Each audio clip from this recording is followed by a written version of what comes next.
मैं एक ऐसे ख़ानदान से ताल्लुक़ रखती हूँ जहाँ की लड़कियाँ डॉक्टर बनने के लिए सपने देखा करती हैं, मगर उनके सपने इतनी आसानी से पूरे नहीं होते। मैं डॉक्टर बनकर अपने ख्वाब को पूरा करना चाहती थी। मैं बहुत इज़्ज़तदार परिवार की बेटी हूँ। मेरे ख़ानदान में घर से बाहर काम करने वाली लड़कियों को ज़्यादा अहमियत नहीं दी जाती। कोई गरीब हो तो बाकी रिश्तेदार हों तो सारे रिश्तेदार उनकी मदद कर दिया करते थे। लेकिन किसी को भी हरगिज़ बर्दाश्त नहीं था कि एक लड़की कमाने घर से बाहर निकले। इस रस्म और अजीबोगरीब सिस्टम को तोड़ने वाले इकलौते इंसान मेरे पिताजी थे। सबसे पहले उन्होंने अपनी मर्ज़ी की शादी की। मेरे मामा जी एक बहुत बड़े बिजनेसमैन थे और मेरे पिताजी भी बिजनेसमैन करने के लिए शहर आए थे। जिन्होंने अपनी पसंद की शादी करने के बाद वो शहर में ही शिफ्ट हो गए। मैं पैदा हुई तो मेरी माँ की मौत हो गई। मेरे पिताजी और मामा बिजनेस में पार्टनर थे और बहुत अच्छे दोस्त भी थे। मामा जी के देहांत के बाद पिताजी बहुत टूट गए थे। उनको अपना होश भी नहीं रहा था। पिताजी को मेरा ध्यान कभी नहीं आया। मेरे खानदान के लोगों ने ही मेरी परवरिश की। मैं अपने दादाजी के घर में ही रही, इस तंग माहौल में जहाँ सांस लेते हुए भी घुटन महसूस होती थी। मेरी एक बुआ एबनॉर्मल थी, इसलिए उन्हें कभी कमरे से बाहर नहीं निकाला जाता था। जब मैं बड़ी हुई तो मुझे उनको देखकर बहुत अफसोस होता था और बहुत हमदर्दी भी थी। सब लोग बुआ को पागल कहा करते थे, मगर मेरे साथ बुआ बहुत खुश रहती थी और हम बहुत सारी बातें करते थे। मेरे पिताजी महीने में एक बार मुझे अपने साथ शहर ले जाते थे। उन्होंने दूसरी शादी कर ली थी। आप लोगों के लिए ये ताज्जुब की बात होगी, लेकिन मेरी दूसरी माँ बहुत ही ज़्यादा अच्छी थी। शायद इतनी अच्छी थी कि मेरी सगी माँ भी इतनी अच्छी नहीं होती। और उन्होंने पिताजी से कहा कि हम पायल को अपने साथ ही रख लेते हैं। उस वक्त मैं 14 साल की थी। मेरे खानदान के लोग मेरी शादी करने की बातें कर रहे थे, लेकिन मेरे पिताजी ऐसा नहीं चाहते थे कि मेरी इतनी कम उम्र में शादी हो जाए। मेरे पिताजी मुझे अपने साथ शहर ले आए। मैं शहर आई तो मेरा बस एक ही ख्वाब था कि मुझे पागल लोगों का इलाज करना है। मैं एबनॉर्मल और पागल लोगों का इलाज करना चाहती थी। मेरे खानदान के लोगों को इस बारे में जब पता चला तो क़यामत आ गई। मेरी दादी तो बहुत ही गुस्से में आ गई और मेरे ताऊजी तो रिश्तेदारी ख़त्म करने पर ही उतर आए थे। मगर मेरे पिताजी ने ठान लिया था कि मेरे पिताजी मेरे ख़ानदान वालों की बातों पर नहीं जाएंगे। मेरे पिता मेरे सारे सपने पूरा करना चाहते थे। उन्होंने मुझे आज़ादी दी और कहा कि जैसा तुम चाहो वैसा करो। ऐसे ही मेरे 6 साल बहुत मुश्किल से कटे। ये बात तो सबको पहले से ही पता थी कि मैं बहुत ज़्यादा पढ़ना चाहती हूँ और डॉक्टर बनना चाहती हूँ, इसलिए मेरे ख़ानदान वाले मुझे अछूत समझते थे।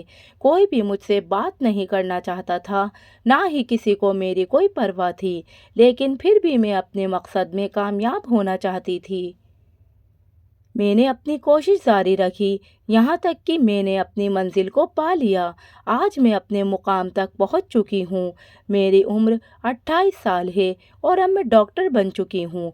मैंने अपने पेशे को ही अपनी ज़िंदगी बना लिया। ये पागल लोग मुझे बुरे नहीं लगते थे, मैं इनको अपना मानती हूँ। कई पागल मरीज़ मेरे इलाज से सेहतमंद हो चुके हैं। मैं आप लोगों के साथ अपनी कहानी शेयर करना चाहती हूँ। आगरा के हॉस्पिटल में जवान लड़कियों की बच्चेदानी के साथ क्या खेल खेला जा रहा था, ये राज सुनकर आपके भी रोंगटे खड़े हो जाएंगे। आखिर इन लड़कियों की बच्चेदानी किस इस्तेमाल में ली जाती थी। मुंबई से लेकर आगरा तक का सफ़र आसान नहीं था। मैं कभी भी यहाँ नहीं आना चाहती थी, मगर मेरा ट्रांसफ़र कर दिया गया था। मुझ पर काफ़ी सारे इल्ज़ाम लगाकर और मेरी काबिलियत पर कई झूठे सवाल उठाकर मुझे दो ऑप्शन दिए गए। मुझे अस्पताल के डॉक्टर ने पकड़ने को कहा। डॉक्टर पायल, आपके पास सिर्फ दो ही रास्ते हैं। पहला ये कि हम आपका लाइसेंस कैंसिल करके आपका केस मीडिया पर दे देंगे, जिसकी वजह से आपका पूरा करियर ख़त्म हो जाएगा और यहाँ मुंबई के किसी दूसरे अस्पताल में आपको जॉब भी नहीं मिलेगी। दूसरा रास्ता ये है कि आपका ट्रांसफ़र कर दिया जाए। इस वजह से आपकी इज्जत भी बच जाएगी और हमारे अस्पताल का नाम भी बदनाम नहीं होगा। मुझ पर अपने खिलाफ लगाए हुए झूठे इल्ज़ाम सुनकर बहुत तकलीफ़ हो रही थी, मगर मेरे पास और कोई रास्ता भी नहीं था। इसलिए मैंने ट्रांसफ़र वाला ऑप्शन चूज़ किया, क्योंकि मेरे खिलाफ अपनी बेगुनाही साबित करने के लिए कोई सबूत नहीं था। मजबूरन मुझे आगरा के हॉस्पिटल में आना पड़ा। यहाँ आने से पहले ही मैं यहाँ की काफ़ी कहानियाँ सुन चुकी थी। यहाँ आने से बेहतर डॉक्टर समझते थे कि अपनी नौकरी छोड़ दें, क्योंकि यहाँ का माहौल बहुत ही ख़राब था। और दूसरी बात ये थी कि यहाँ सबसे ख़तरनाक पागलों को रखा जाता था। मैं पहले जिस पागलखाने में नौकरी करती थी, वहाँ पर वो मरीज़ आते थे जिनका इलाज पॉसिबल होता था। आगरा के हॉस्पिटल में तो सुना था कि यहाँ लाइलाज मरीजों को रखा जाता है, जिसका कोई इलाज नहीं है। वहाँ जाने से पहले ही वहाँ की कहानी मुझ तक पहुँच चुकी थी। जिसने भी इस हॉस्पिटल के बारे में सुना, मुझे वहाँ जाने से रोकना चाहा, मुझे बहुत मना किया, मगर मैं भी मजबूर थी। अगर वहाँ नहीं जाती तो मैं सबके सामने जलील हो जाती। मुझ पर लगाए गए झूठे आरोप सारी दुनिया के आगे पेश कर दिए जाते, फिर मैं बेगुनाह होते हुए भी गुनहगार साबित कर दी जाती। इससे बेहतर यही था कि मैं आगरा के हॉस्पिटल में ही ट्रांसफ़र हो जाती। इसलिए मैं आगरा आने के लिए राज़ी हो गई। शाम के वक्त तक मैं हॉस्पिटल पहुंच चुकी थी। शाम के तकरीबन 5 बज रहे थे। यहाँ का माहौल तो मैंने आते ही देख लिया था। जब मैंने वहां एंट्री की, तब भी एक कैदी लड़की ने मुझ पर हमला करने की कोशिश की थी।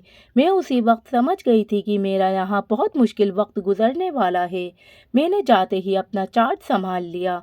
चाहती तो आने के 2 दिन बाद भी ज्वाइन कर सकती थी, मगर मैंने सोचा कि काम तो करना ही है, आज नहीं तो कल, कल नहीं तो परसों। इसलिए बेहतर यही होगा कि मैं आज से अपनी ड्यूटी ज्वाइन कर लेती हूँ। पागल खाने के पास ही डॉक्टर स्टाफ के लिए हॉस्टल बना हुआ था। वहाँ कोई भी मुंबई का नहीं था। लोगों को बहुत हैरत थी कि मैं इतना बड़ा मुंबई शहर छोड़कर यहाँ आई हूँ। मैंने किसी से ज़्यादा दोस्ती करनी पसंद नहीं की। मैं अपने काम से काम रखती थी। मेरा काम पागल औरतों का इलाज करना था। वहाँ अलग अलग तरीके के पागल लोगों को रखा गया था। सबसे खतरनाक कैदी औरतों को बेड़ियाँ डाली जाती थी और उनको जंजीरों से बांधा जाता था, ताकि वो खुद को नुकसान न पहुंचा सके। मेरी ड्यूटी अभी दिमागी बीमारी औरतों का इलाज करना थी, जो बहुत ही खतरनाक पागल औरतें थीं, जिनके इलाज के लिए मेल डॉक्टर की टीम भी थी। मेल डॉक्टर के अलावा वहाँ कोई नहीं जाता था। मैं बहुत लगन और मेहनत से अपने मरीजों का इलाज कर रही थी। मेरी एक मरीज लड़की से बहुत अच्छी दोस्ती हो गई थी। वो मेरे इलाज और मेरे उस पर ज़्यादा ध्यान देने की वजह से जल्दी ठीक हो रही थी, और अक्सर मैं उसे अपने साथ अपने ऑफिस में बैठा लिया करती थी। एक दिन वो मुझसे कहने लगी, पायल तुम्हें पता है वो जो बड़ा डॉक्टर आया है ना, वो बिल्कुल अच्छा नहीं है और जानबूझकर बहुत ज़ोर ज़ोर से टीके लगाता है, यहाँ बाजू में लगाता है। वो लड़की मुझे अपनी दोस्त समझती थी, इसलिए वो मेरा नाम लेकर मुझे पुकारती थी। उसका नाम रिंकी था। मैंने उससे पूछा कि कौन सा बड़ा डॉक्टर। वो कहने लगी, वो रोज़ मेरी दोस्त को कहीं लेकर जाता है। मैं उसको अपने कमरे की खिड़की से छुपकर देखती हूँ। मुझे उसकी बातों पर यकीन नहीं आया। मैंने सोचा कि किसी डॉक्टर को क्या पड़ी होगी जो आधी रात को किसी पागल लड़की का इलाज करने आए। फिर रोज़ वो लड़की मुझसे एक ही बात कहने लगी। मैंने अपना दिमाग लगाया कि वो तो अब धीरे धीरे काफ़ी सेहतमंद और बिल्कुल ठीक होती जा रही थी। हो सकता है वो सच कह रही हो। उस रात मैं हॉस्टल जाने के बजाय पागल खाने में रिंकी के वार्ड में ही रुक गई। रात के 12 बजे अचानक आवाज़ आने लगी। रिंकी मुझे कंधे से हिला रही थी और मुझे खिड़की की तरफ देखने का इशारा कर रही थी। मैंने उसके साथ खिड़की की तरफ देखा। मेरी नींद से बंद हुई आंखें एकदम खुल गईं। मैंने आंखें मलते हुए बाहर देखा। ये देखकर मेरी आंखें फटी की फटी रह गईं। मैंने देखा कि वो एक डॉक्टर ही था, जो नीचे वाले वार्ड से एक लड़की को खींचते हुए अपने साथ लेकर जा रहा था। मैं भाग कर नीचे गई, मगर तब तक वो उसे अपने साथ लेकर कहीं जा चुका था। मुझे उस डॉक्टर का चेहरा नजर नहीं आया। पता नहीं वो कौन सा डॉक्टर था, और रात के इस वक्त एक पागल लड़की को वो क्यों अपने साथ ले गया, क्या इलाज के लिए या फिर कुछ और करने। मैं दूसरी तरफ नहीं सोचना चाहती थी, लेकिन जो हालात मेरे सामने थे वो इसी तरफ इशारा कर रहे थे। न जाने ये खेल कब से चल रहा था। बेचारी रिंकी तो मुझे रोज़ बताती थी, मगर मैं उसकी बात मानती नहीं थी। सबसे बड़ी बात तो ये थी कि एक डॉक्टर ही अपने मरीज़ का फ़ायदा उठा रहा था। अगले दिन मैं जानबूझकर फिर से रिंकी के वार्ड में रुक गई, लेकिन इस बार जो लड़की थी, वो कल वाली नहीं, कोई और लड़की थी और 2 डॉक्टर उसे खदेड़ते हुए अपने साथ ले जा रहे थे। हैरत की बात तो ये थी कि वो लड़की कुछ कह नहीं रही थी और चुपचाप उन लोगों के साथ जा रही थी। वो लड़की शोर क्यों नहीं मचा रही थी? फिर मुझे ख़याल आया कि वो लड़की शोर कैसे मचा सकती है? वो तो बेचारी पागल है, उसे अपना क्या होश होगा? मैं भागकर नीचे गई और उन डॉक्टर के सामने जाकर खड़ी हो गई।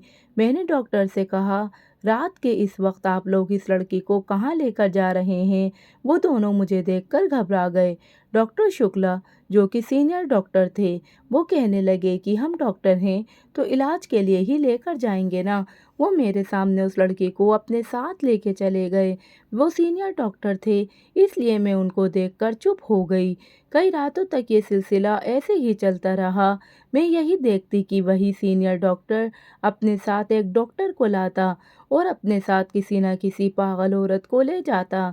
ना ही मैं उन लोगों को रोक सकती थी और ना ही वो डॉक्टर उन्हें रोक सकती थी, जो रात की ड्यूटी पर होती थी। मैंने उस डॉक्टर से कहा कि तुम उन्हें जाने क्यों देती हो? तो कहने लगी कि मैं कैसे रोकूं? वो सीनियर डॉक्टर शुक्ला हैं, उनके आगे बोलने की या रोकने की हिम्मत कोई नहीं कर सकता। मैंने पूछा, अच्छा ठीक है, तुम ये तो पता होगा रात के इस वक्त ये क्या हो रहा है, ये लोग क्या करते हैं? मगर उस डॉक्टर को भी कुछ नहीं पता था, लेकिन मैं तो शक में पड़ चुकी थी। आखिर ऐसा कौन सा इलाज है जो रात के इस वक्त होता है? मैंने वार्डन को बताया तो उन पर मेरी शिकायत का कोई असर नहीं हुआ और कहा गया कि डॉक्टर शुक्ला का इलाज करने का अपना तरीका है, इसमें हम कुछ नहीं कर सकते।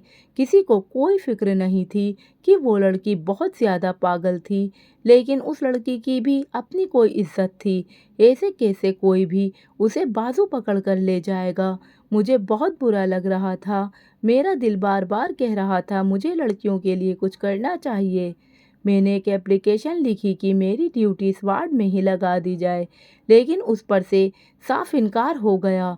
कहा गया कि वो बहुत खतरनाक पागल औरत का वार्ड है, आप वहाँ हैंडल नहीं कर सकती। मैं मायूस हो गई और हर तरफ से रास्ता बंद था। न जाने ऐसा कौन सा रास्ता और वो डॉक्टर क्या करते थे, कोई भी मेरी बात सुनने और समझने को तैयार नहीं था। मैंने फैसला किया कि जिन लड़कियों को मैंने उस डॉक्टर के ले जाते हुए देखा है, क्यों ना उन लड़कियों का टेस्ट किया जाए, क्योंकि वो लड़कियां तो खुद कुछ बताने के काबिल नहीं थी। उनका टेस्ट हो जाता तो दूध का दूध और पानी का पानी हो जाता और पता चल जाता कि उनके साथ कुछ गलत हो रहा है या नहीं। मैं दोबारा रात को उस वार्ड में गई और वहाँ की डॉक्टर को सब कुछ बता दिया गया। डॉक्टर कहने लगी कि तुम उन बड़े लोगों से इन पागल लड़कियों की खातिर क्यों पंगा मोल रही हो? मैंने कहा कि मैं पागलों की डॉक्टर हूँ तो उन्हीं के बारे में सोचूंगी ना। फिर मैंने लड़कियों का टेस्ट करने के लिए उनको अपने रूम में बुलाया। जैसे ही मैंने उनका टेस्ट करने के लिए उनके कपड़े हटाए, यह देखकर तो मैं हैरान रह गई कि उस लड़की के पेट पर टाके लगे हुए थे, जैसे कोई ऑपरेशन हुआ हो। फिर मैंने दूसरी लड़की को बुलाया और उन सारी लड़कियों को बुलाया जिनको डॉक्टर शुक्ला अपने साथ लेकर जाते थे। उन सब लड़कियों के पेट के ऑपरेशन हुए थे और बाकी की लड़कियां बिल्कुल ठीक थीं। मैं तो देखकर चौंक गई कि आखिर डॉक्टर शुक्ला ये किस किस्म का इलाज कर रहे हैं, आखिर पेट का ऑपरेशन क्यों? मैंने 2-3 लड़कियों का और चेकअप किया और उनके साथ कुछ टेस्ट भी करवाए। जब टेस्ट की रिपोर्ट आई तो रिपोर्ट देखकर मेरे कदमों से ज़मीन निकल गई। रिपोर्ट के मुताबिक उनके शरीर से बच्चेदानी गायब थी। मैंने बाकी लड़कियों के भी टेस्ट करवाए और यही बात सामने आई। अब तो मैं सही मायने में चकरा के रह गई। डॉक्टर शुक्ला और उनकी टीम ने हैरान कर दिया। आखिर उन मासूम लड़कियों के साथ कैसा जुल्म किया था? मैंने सोचा सबूत तो मेरे पास ही है। मैं अस्पताल के हेड के पास जाकर उनको इन डॉक्टर की सारी सच्चाई बताती हूँ। डॉक्टर शुक्ला इन बेचारी लड़कियों के साथ कितना बड़ा जुल्म कर रहे हैं। मैं बहुत जोश और उम्मीद के साथ उठी, लेकिन फिर आधे रास्ते में ही रुक गई। मुझे ख्याल आया कि पहले मैं ये तो मालूम कर लूँ वो सब लड़कियों की बच्चेदानी निकाल कर किस मकसद से इस्तेमाल कर रहे हैं। मैं चुप रह गई। अब मुझे इस बारे में मालूम करना था। मुझे ऐसा महसूस हो रहा था कि अस्पताल का आधे से ज़्यादा स्टाफ इस बारे में ज़रूर जानता है। ये सब मुझे लड़कियों का टेस्ट करवाने के बाद पता चला था। उन सब ने मुझे रोकने की बहुत कोशिश की ताकि मैं इस मामले से दूर रहूं। वो बड़े डॉक्टर हैं और यहाँ काफ़ी सालों से काम कर रहे हैं। उन लोगों से टक्कर लेना मतलब इस अस्पताल से अपनी नौकरी से हाथ धो लेना था। इसी वजह से कोई भी मुंह खोलने के लिए तैयार नहीं था। अब जो भी करना था वो मुझे ही करना था। अगले दिन अस्पताल में एक नई लड़की को लाया गया। उस लड़की को देखकर मेरे होश उड़ गए, क्योंकि उस लड़की को मैं जानती थी और वे बहुत ही अच्छे से जानती थी। उस लड़की को देखकर मुझे सब कुछ याद आने लगा। वो एक न्यूज़ रिपोर्टर थी जो पहले मेरा इंटरव्यू ले चुकी थी। उस लड़की को मैं अपनी कहानी सुना चुकी थी। उस लड़की के जाने के बाद मैंने अपने आज के काम का जायज़ा लिया। मुझे राउंड पर भी जाना था। मैं जैसे ही अपने कमरे से बाहर निकली तो वही रिपोर्टर मुझे सामने से आती हुई दिखाई दी। कहने लगी, मैम, मुझे आपसे कुछ ज़रूरी बात करनी है। मैंने कहा, हाँ बोलो, क्या बात है। उसने मुझे मुड़कर देखा और कहने लगी, यहाँ नहीं और कहीं बात करते हैं, ऐसे नहीं कर सकते। आप मुझे अपना फ़ोन नंबर दे दीजिए, मैं आपसे फ़ोन पर बात कर लूँगी। उसका अंदाज़ देखकर मैं कुछ चौंक सी गई और उसे अपना फ़ोन नंबर दे दिया। वो लड़की मुझे थैंक यू कहकर भाग गई। मुझे अभी इस अस्पताल में आए ज़्यादा दिन नहीं हुए थे और मेरी लगन और काबिलियत के बिना पर जल्द ही मुझे इस अस्पताल का इंचार्ज बना दिया गया। मैं काफ़ी दिनों से इस बात को नोट कर रही थी कि इस अस्पताल में कुछ तो गलत ज़रूर हो रहा है। मेरा शक मुझे बार बार इशारे दे रहा था कि मेरे खिलाफ कुछ खिचड़ी पक रही है। जब कोई एक अव्वल दर्जे पर पहुंच जाए तब हादसों की भी कमी नहीं होती। मुंह पर तो सब मेरे थे, मगर पीठ पीछे क्या हो रहा था मैं कुछ नहीं कह सकती थी। मैं नहीं जानती थी कि मेरे खिलाफ क्या साजिश रची जा रही है। होश तो मुझे तब आया जब पानी सर से ऊपर हो गया। मेरे खिलाफ संगीन करप्शन के इल्ज़ाम लगाए गए, क्योंकि अस्पताल की सारी जिम्मेदारी मुझ पर थी। इसलिए मुझे बहुत सोच समझ कर फंसाया गया। कुछ ही दिनों पहले ही अस्पताल की तरफ से अनाथ आश्रम के बच्चों के लिए डोनेशन किया गया था। इस पर मेरे सिग्नेचर थे। मुझे खुद ही मेल करके कहा गया कि मैं इतनी रकम डोनेट करूं, लेकिन बाद में पता चला कि वो फेक अकाउंट था जिससे मेल आया था। सारे वाक़े को मिर्च मसाला लगाकर इस रिपोर्टर लड़की ने पेश किया था। मुझे उससे ये उम्मीद नहीं थी। कहाँ तो वो लड़की मेरा पर्सनल इंटरव्यू लेने आई थी और अब उसने मेरे बारे में टीवी पर न जाने कैसे कैसे न्यूज़ ब्रेक कर दी थी। इसी लड़की ने मुंबई में भी मुझे फंसाने की कोशिश की थी, जिसकी वजह से मेरा मुंबई से यहाँ आगरा में ट्रांसफ़र हुआ था। ये लड़की यहाँ भी मेरे साथ ऐसा ही कर रही थी। मैं अपनी बर्बादी का जिम्मेदार उस लड़की को ही ठहराती थी। उसी लड़की की वजह से तो मैं यहाँ आई थी। ये लड़की यहाँ क्या कर रही थी और उसको कौन यहाँ एडमिट करवा कर चला गया था। 3 महीने पहले की बात थी जब ये लड़की मेरा इंटरव्यू लेने आई थी, लेकिन उस वक्त तो ये लड़की बिल्कुल ठीक थी और मेरे खिलाफ साजिश करने वाले लोगों का साथ भी दे रही थी। मगर अब बीमार होकर वो लड़की यहाँ अस्पताल में एडमिट थी। मैं उसके पास गई तो वो मुझे खोई खोई नज़रों से देख रही थी, जैसे मुझे पहचानने की कोशिश कर रही हो। मैंने ध्यान से उस लड़की की तरफ देखा। उसके शरीर पर चोटों के काफ़ी निशान थे। ऐसा लग रहा था जैसे उस लड़की को करंट दिया गया है, जिसकी वजह से उसकी ऐसी हालत हो गई थी। जो भी था, मगर इस लड़की ने मेरे साथ बहुत बुरा किया था, मगर बदला लेने के लिए मैं उसके साथ बुरा नहीं कर सकती थी। मैंने उसका इलाज करना शुरू कर दिया और साथ ही मैं कोशिश में लगी हुई थी कि डॉक्टर शुक्ला के रास्ते तक भी पहुंच जाऊं। मगर अभी तक मुझे कोई कामयाबी नहीं मिल पा रही थी। वो बहुत शातिर इंसान था। मेल वार्ड में फीमेल डॉक्टर का जाना मना था क्योंकि वहाँ मर्द डॉक्टर ही काफ़ी होते थे। मैंने बहुत बार देखा कि वो लड़कियों को मर्द वाली साइड पर ले जाते थे। मैं इंतज़ार में थी कि अब कब वो अगला शिकार करेंगे, लेकिन अब डॉक्टर शुक्ला को मुझ पर शक हो चुका था कि वे मैं उनकी जासूसी कर रही हूँ। डॉक्टर शुक्ला मेरे पास आए। उन्होंने मुझसे कहा कि मैं अपने काम से काम रखूं। अगर मैंने इधर-उधर ताका-झाकी करने की कोशिश की तो मेरे साथ अच्छा नहीं होगा। डॉक्टर शुक्ला के जाने के बाद मैं काफ़ी देर तक अपनी सांसों को काबू में करती रही। मैं उनको जवाब देना चाहती थी, मगर मेरी आवाज़ ही हलक से नहीं निकली और मुझे खुद पर बहुत गुस्सा आया कि मुझे उनके सामने कमज़ोर नहीं बनना चाहिए था। मैंने देखा कि वो न्यूज़ रिपोर्टर काजल, वो बहुत बुरी तरह डरी हुई थी। मैंने उससे पूछा कि क्या हुआ, तो वो कहने लगी वो गंदा आदमी है जो पता नहीं अब कहाँ चला गया। वो डॉक्टर शुक्ला की बात कर रही थी। मैंने उसे दोपहर की गोली खुद अपने हाथों से खिलाई। मेरा इरादा ये था कि मैं जल्द से जल्द उसे बिल्कुल ठीक कर दूं, ताकि मैं उससे पूछ सकूं कि वो यहाँ तक कैसे पहुँची और वो यहाँ क्या करने आई थी और उसे यहाँ इस पागल खाने में कौन छोड़कर गया था। और सबसे बड़ी बात थी कि एक अच्छी खासी इंटेलिजेंट लड़की को दिमागी मरीज बना दिया गया। आखिर ऐसा किसने किया? ये भी एक बहुत बड़ी उलझन की बात थी। काजल को यहाँ तक छोड़कर जो भी गया था, यकीनन उसी ने काजल की ऐसी हालत की थी।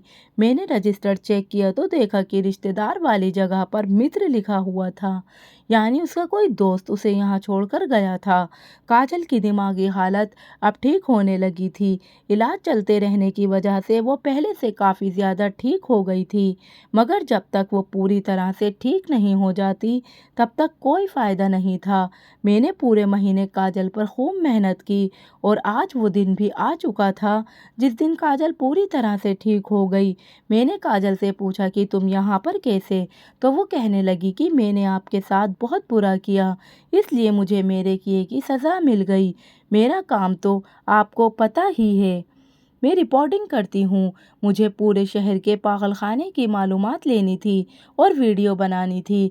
मैं इसलिए फेमस थी क्योंकि मैं किसी भी हाल में सच को सामने लेकर आई थी, क्योंकि मैं भेष बदल कर यहाँ आई थी ताकि यहाँ के बारे में इंफॉर्मेशन ले सकूँ कि यहाँ के पागलखाने का माहौल कैसा है।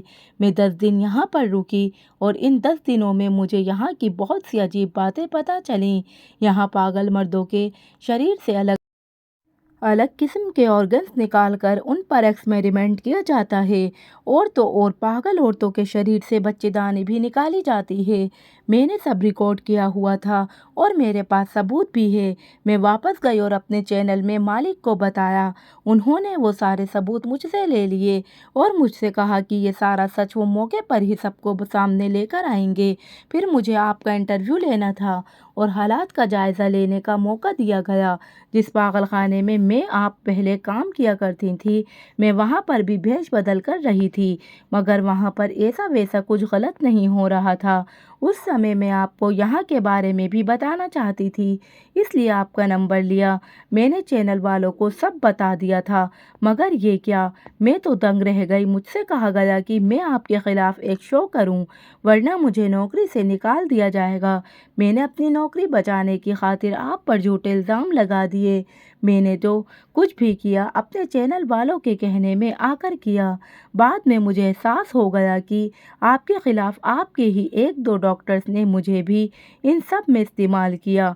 मैंने जब चैनल वालों को धमकी दी कि मुझे यहाँ जो कुछ भी हो रहा था वो सब मालूम हो गया है और अब मैं सारी दुनिया के सामने सच लाकर ही रहूँगी, तो उन्होंने मुझे पकड़ लिया और मुझे बांध दिया।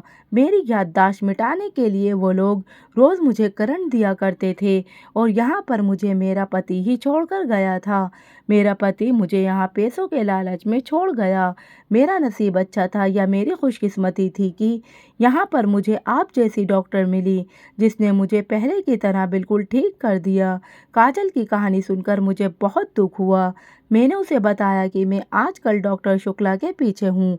वो क्या करते हैं ये सच जानना चाहती हूँ, लेकिन मेरी आधी परेशानी तो तुमने ही हल कर दी। तुमने मुझे बता दिया यहाँ पर क्या होता है, लेकिन अभी ये पता नहीं चल पाया कि वो बच्चेदानी निकाल कर क्या करते हैं। काजल मुझसे कहने लगी कि अगर आप चाहें तो इसमें भी मैं आपकी मदद कर सकती हूँ। मैंने कहा तुम क्या करोगी? कहने लगी मैं तो पागल हूँ और पागल तो कुछ भी कर सकते हैं। मैं डॉक्टर शुक्ला के पीछे चली जाऊंगी और सब कुछ पता करके चली आऊंगी, लेकिन इसमें रिस्क और खतरा बहुत था।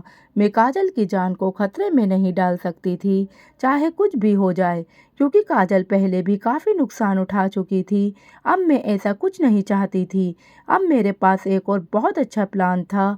उसी आइडिया के अकॉर्डिंग चलकर सारी सच्चाई हमें मालूम हो सकती थी। मैं अगले दिन मार्केट गई और मैंने एक बटन कैमरा खरीदा और वो कैमरा लाकर मैंने काजल को दे दिया और उसे उस वार्ड में भेज दिया जहाँ डॉक्टर शुक्ला को राउंड लगाना था। काजल बहुत खूबसूरत और जवान लड़की थी। मुझे पूरी उम्मीद थी कि वो काजल की तरफ ध्यान ज़रूर देंगे। जैसे ही रात हुई मैंने देखा कि डॉक्टर शुक्ला अपने साथ दूसरे डॉक्टर के वार्ड में चले गए। थोड़ी देर बाद जब वो बाहर निकले तो उनके साथ काजल थी। मेरा यकीन सच में बदल गया। अब आगे की कार्यवाही मुझे करनी थी। मैं भागकर डॉक्टर के पास गई और काजल का हाथ छुड़ाकर कहा, आप लोग जो भी करते हैं अपने मरीजों के साथ करिए। ये मेरी मरीज है, वार्ड 6 के पेशेंट, आप लोग अब इसको अपना शिकार नहीं बना सकते। मैंने इस तरह बोलने पर डॉक्टर शुक्ला का चेहरा गुस्से से लाल हो गया। वो दोनों खाली हाथ वहां से गए थे। मैंने काजल से पूछा काम हो गया? उसने कहा हाँ जी हो गया। मैंने दोनों डॉक्टर के कोट की जेब पर कैमरा फिट कर दिया है। मैंने काजल को शाबाशी दी और हम दोनों मेरे ऑफिस में आकर बैठ गए और मोबाइल पर लाइव वीडियो देखने लगे कि अब डॉक्टर शुक्ला क्या कर रहे हैं। डॉक्टर शुक्ला ने अपनी लेबोरेटरी में जाते ही झटके से टेबल पर हाथ मारा और दूसरे डॉक्टर से कहा, वो डॉक्टर इतने दिनों से हमारा रास्ता रोक रही है, इसका तो कुछ करना ही होगा। इससे पहले वो हमारी असलियत तक पहुँचे, हमें उसका कांटा साफ करना पड़ेगा। मैं अपने बारे में ये प्लानिंग सुनकर हंस पड़ी। अभी उनको मेरे बारे में पता नहीं था। उसी वक्त एक और डॉक्टर कमरे में आए। उसके साथ एक बेहोश लड़की थी जिसे उन्होंने टेबल पर लिटा दिया। आज शायद वो इस बेचारे की बच्चेदानी निकालने वाले थे। मेरा दिल चाहा कि भागकर उसके पास जाऊं और उस लड़की को बचा लूं, मगर सबूत बनने के लिए ये ज़रूरी था कि मैं चुपचाप ये रिकॉर्डिंग होने दूं। उन्होंने उस लड़की के शरीर से बच्चेदानी निकालकर एक प्लास्टिक की थैली में डालकर उसे पैक कर लिया। उसके बाद उसके शरीर पर टाके लगा दिए और लड़की को वहां से भेज दिया। ये सब मेरे पास रिकॉर्ड हो चुका था और ये सबूत उस डॉक्टर शुक्ला को जेल भिजवाने के लिए काफ़ी था। बाकी की बातें तो अरेस्ट होने के बाद वो खुद पुलिस को बता देता। मैंने अगले दिन सारे सबूत पुलिस को देने के बजाय सोशल मीडिया पर अपलोड कर दिए। उससे पहले मेरे दिमाग में ख्याल आ गया कि अगर पुलिस भी इन लोगों के साथ मिली हुई होगी और उन लोगों ने भी मेरे सारे सबूत ज़ाया कर दिए तो क्या होगा। इसलिए मैंने सोशल मीडिया पर सारे सबूत डाल दिए। एक तूफान सा मच गया। पुलिस पर दबाव बढ़ गया। आखिरकार पुलिस को इन सब डॉक्टर को गिरफ्तार करना पड़ा। डॉक्टर शुक्ला ने पुलिस को जो बयान दिए थे, वो जो भी एक्सपेरिमेंट करना चाह रहा था, वो ट्रांसजेंडर के अंदर बच्चेदानी प्लांट करके बच्चों की पैदाइश करवाने के तरीकों पर रिसर्च कर रहा था। उसने काफ़ी ट्रांसजेंडर के अंदर उन लड़कियों से निकाली गई बच्चेदानी प्लांट की थी और आर्टिफिशियल बर्थ के तरीके का रिवाज देना चाहता था। उसके अलावा जो औरत बांझ होती या किसी भी वजह से अपनी बच्चेदानी को खो देती थी, ये भारी रकम लेकर ऑपरेशन करके उनमें बच्चेदानी प्लांट कर देते थे। अभी इन चीज़ों पर रिसर्च चल ही रही थी। वह सब मेरी नज़रों में आ गए। मैं उनके पीछे पड़ गई और सारी कहानी जानने के खातिर उनको ट्रैप किया। इसके अलावा काजल ने जो सबूत कुछ महीने पहले इकट्ठे किए थे, उसने वो भी सोशल मीडिया पर डाल दिए। साथ ही अपने चैनल वालों पर भी मुकदमा कर दिया। काजल ने एक वीडियो बयान देकर मेरी बेगुनाही को भी साबित कर दिया। उन डॉक्टर को अदालत ने सज़ा दे दी थी और उनका लाइसेंस कैंसिल कर दिया गया। मेरी सच्चाई पता चलने पर मुंबई में मुझे दोबारा अपना चार्ज संभालने का ऑफ़र मिल गया, मगर मैं अब यही रहना चाहती थी। यहाँ का माहौल ख़राब नहीं करना था और उसे ठीक करने के लिए यहाँ मुझ जैसी डॉक्टर की काफ़ी ज़रूरत थी। मैं यहाँ पर काफ़ी लगन और मेहनत से काम करती हूँ। ज़्यादा से ज़्यादा पागलों को ठीक करने की कोशिश करती हूँ ताकि वो भी हम तुम जैसी ज़िंदगी जी सकें। तो इस कहानी के बारे में आपकी क्या राय है, कमेंट करके ज़रूर बताइएगा। दोस्तों, आपको हमारी ये मज़ेदार कहानी कैसी लगी, आप हमें कमेंट बॉक्स में ज़रूर बताएं। कहानी अच्छी लगी हो तो चैनल को सब्सक्राइब ज़रूर करें। धन्यवाद।